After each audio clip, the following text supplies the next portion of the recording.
the rest has really given us some time to actually reflect on what we did right and wrong on the Argentina game and also prepare ourselves for Italy game. I can say with the way we are like together and united as a team, I think that's what's gonna work and what's really pushing us to also think about the upcoming game and also believing that we can do whatever we want to do on that day, because I mean, as a team, we can achieve whatever we want. It really means that we need to, if we gave 80% on the previous games, and then it means now we need to give 150 going up.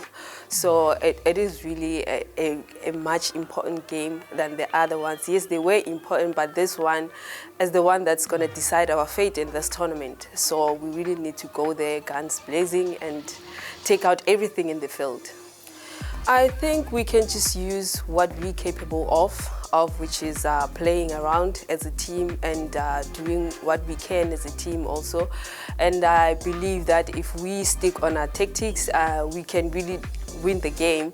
And we know it's not going to be an easy game, obviously, but if we really do what the coaches demand from us and also taking all the information that we have been getting each and every day, I think we can win the game.